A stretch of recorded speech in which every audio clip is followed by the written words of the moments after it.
Hi everybody, I'm Clint with Flatwater. We're the manufacturers of Sharkhide metal protectant as well as the other Sharkhide products. Today what we want to address is a sequence, the proper sequence to coat your pontoons with Sharkhide. Now this is more geared towards a triple log, or it can be a two log pontoon, but it's geared more towards pontoon boats as opposed to fishing boats, things like that. So what I've done here is this is sort of, if you can imagine, an aerial view of a typical triple log pontoon boat. So what we have to do is when we're applying Sharkhide, we have to balance things like how far can we travel with one wetting of the cloth, dry times, tack times. We have to balance all that out so you get the best finish. So the way we do this is we start typically at the rear of a pontoon. I start at the top rear of the pontoon, and after proper seasoning of the cloth, make sure we've got the right cloth, but once we season the cloth, we're ready to start. We never lift the cloth up. We do this entire section right here without ever lifting the cloth. So we start at one end up at the top, we slide this direction, we go past the weld seam about 6-8 inches, do a U-turn, we come right back again. And we go back and forth like this in one fluid motion. We never lift the cloth up off the pontoon. So once we've done that, now imagine that that section is wet, so now we need to move on to another section. So what we'll do is we'll dampen the cloth, just a little more product on there to replenish what we've used. Now from the rear section on this side of the boat, we'll then jump to the front half of the pontoon on the opposite side of the boat. Do it the same method. Start anywhere you want, start at the nose cone, start at the weld seam, no different.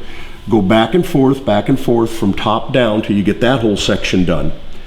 From there, from the second section, we'll jump to the third spot we want to do, which is typically your rear heads. If it's a triple log, 3 rear heads. If it's a 2 log, the rear heads, and you'll have a motor pod here you might want to do. From there, now we go back to the original side where we first started, but now we're going to start on this section, but we're going to start away from what we've just done.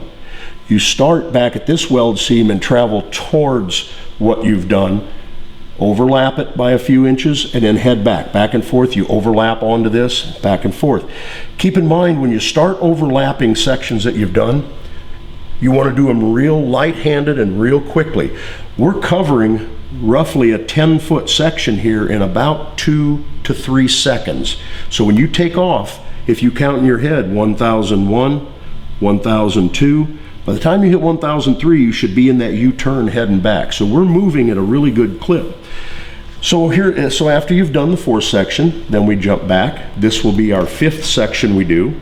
And then the final will be all 3 nose cones, and typically back to the first weld. Now, one thing I didn't mention is when you're doing your rear heads, it's always good to reach in as far as you can comfortably reach and do the insides of the pontoons there. That's purely optional. Some people like to climb in and do the whole boat. That's okay too. But the reason we're doing this, imagine you've just done this section. Now if we immediately started up here, this would be too tacky to overlap. So that's why we jump around. What we're doing is buying dry time. By moving around, you're allowing the previous section to dry. So that way when you do come back and overlap them, you don't have a problem. So again, typically this is the wiping pattern. We start here, we jump, this is the 2nd section. We'll come back here and do these sections. That buys time for this to dry and this to dry. Then when we're done with the 3 heads, we jump up here, we do this section, and we jump here and do this section.